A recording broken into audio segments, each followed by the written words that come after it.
presence is here. God speaks to us as individuals, and even today He is here with us and He is speaking to us. Amen?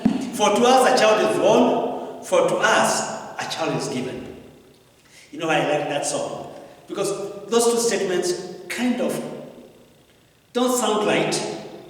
A child is born, and a child is given. You know, I was thinking if there was a baby shower, and we are going for a baby shower, the child is born, assume the child is born, we are going to a baby shower, and then when we go there, we tell the mother of the child, we need a child. We need you to give us a child. Sure, the child has been born, but the mother giving us a child, that would be so hard. Mothers, you can attest to that you can't give your child just because people came to ask you that you give them their child. So, the most interesting thing about the scriptures here is that a child was born. And after the child was born, God took that child and gave it to the world. So there was the birth and there was the giving. And the giving is the hardest part, especially giving a child. And that is what God did to mankind. He gave His only Son. And you know this story about the birth of Christ had been prophesied over 700 years by Isaiah. We just read the book of Isaiah chapter 9. And it started very well with these words. Nevertheless, there will be no more gloom. Nevertheless, there will be no more gloom. But you will not understand that story very well. You will not understand it very well unless you go a little bit further and read chapter 8 of Isaiah, the last which is verses 22. And this is what verses 22 of chapter 8 says. This is the prophet Isaiah. He is prophesying about a child to be born. He is prophesying about hope to come. But what is he also prophesying about? Verses 22 says, they will look towards the earth and see only distress and darkness and fearful gloom, and they will be thrust into utter darkness. What Isaiah is saying is that he is prophesying, but before the child will be born,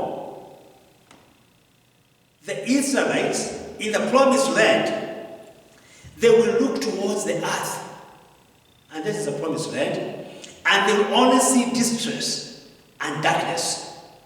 They will see fearful gloom, and they will be cast in utter darkness. So, in the first thing, Isaiah is prophesying that there will be doom, and then he prophesies that there will be hope. What Isaiah is saying on chapter 8, verses 22 is that God had abandoned His people. We know they went to the promised land. We have been talking about God leading people to the promised land, and then all of a sudden, boom, things happen and they lose it all. This is what Isaiah is prophesying. God had abandoned His people, or God will abandon His people. And on chapter 9, we talk about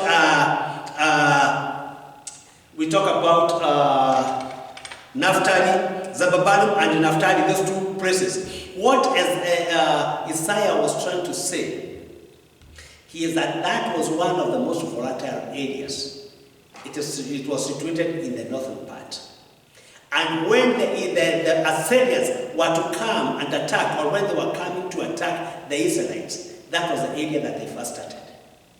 And these were among the 12 tribes of Israel. Every time the attackers came, they came from the north, and they destroyed Naphtali and Jerusalem. You know, people who live in Kenya, it was like talking about the northern frontier district. We talk about Garissa, Mandera, Moyale. Every time there was shifters coming to Kenya, that is the first place that was attacked. And eventually, Moyale, Garissa, those areas became desolate. Nobody wanted to go and live there. Even the people themselves who are from that neighborhood, they were running away. It was desolate. There was no hope. And that is how Isaiah was comparing the Israelites, the land that has been flowing with milk and honey, the land that had been given to the Israelites, that it would be desolate. And in fact, most of the Jews left that part, and they left it to the Gentiles. They couldn't live there anymore because it was a hopeless place to live. Jews abandoned it. It was the path the Assyrians used to use. And you know, it is very interesting, and we have been talking about it all the time, that the presence of the Lord starts in very unpopular and very unexpected places. And this time Isaiah is prophesying that in that place, like in the frontier district, the Moyale Garissa area, that is where hope will start from. Even the Israelites themselves, the Jews themselves, could not comprehend it. But Isaiah continues to say, now we are in verses 1, chapter 9. Nevertheless, despite the destruction that has been going on, despite that God had already abandoned his people, despite that the path for the enemy coming to attack the Israelites was from that area of Zebulun and Naphtali. And Zebulun and Naphtali, those were the two tribes of the 12 tribes of Israel. In spite that destruction had started there, in spite that the Jews had abandoned that place and had left it to the Gentiles, and the Gentiles were the people who, the mixture of the Assyrians or the other tribes with the Israelites. So they were not considered to be truly Jews, so they were abandoned in that caprice. They isolated that place which was isolated. Because they were isolated people. Even when they went to the temples, when the Gentiles went to the temples, they were not allowed to come to the higher, to the front part of the temple, because they were considered unclean. So they were always allowed to sit on the back. And now Isaiah is prophesying and saying, those people, that is where hope is going to start. Isaiah says, nevertheless, there will be no more gloom. Yes, those people have been suffering, but nevertheless, that pain will be eased. Gloom, there will be no more darkness. There will be no longer dejection. They will no longer feel rejected or dejected. They will no longer live in depression. They will no longer live in unhappiness.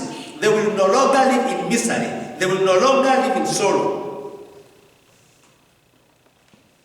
They were suffering from gloom. Gloom from secular humanism.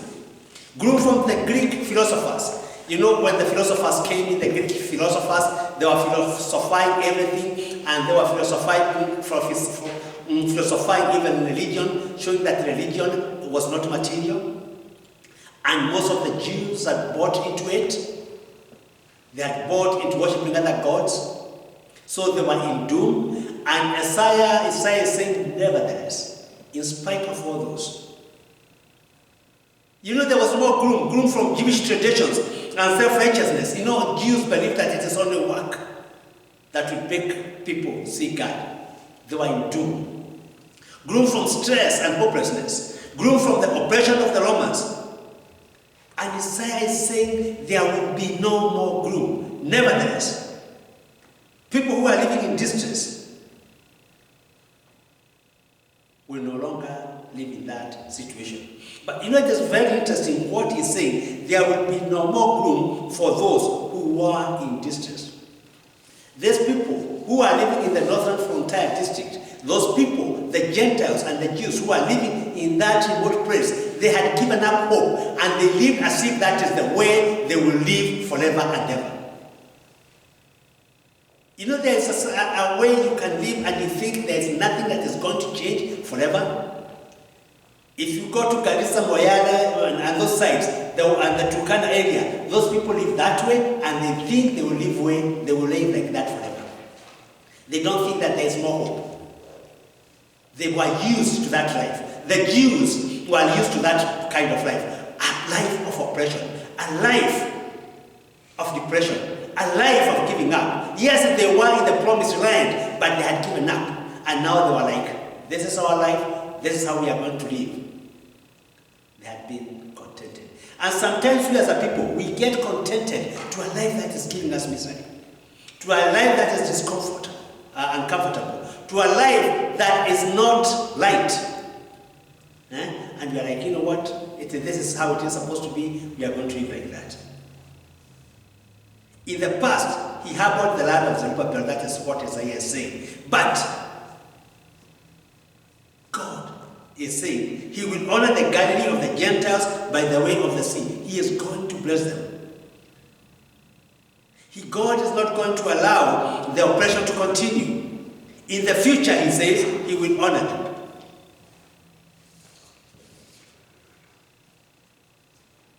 Isaiah is saying, the people walking in darkness have seen a great light. On those living in the light of deep darkness, a light has dawned. A people who lived in darkness, of hopelessness, of poverty, of discrimination, of gender oppression, they will see a light. A people who had been used to a life of misery, a people who had lived in moral decay, a people who had lived in spiritual darkness, they will see a light. There was hope, and there is hope. Light was dawning. Great illumination of darkness. The darkness was going. Light of salvation. Light of God's grace. Light of God's knowledge. The presence of God would be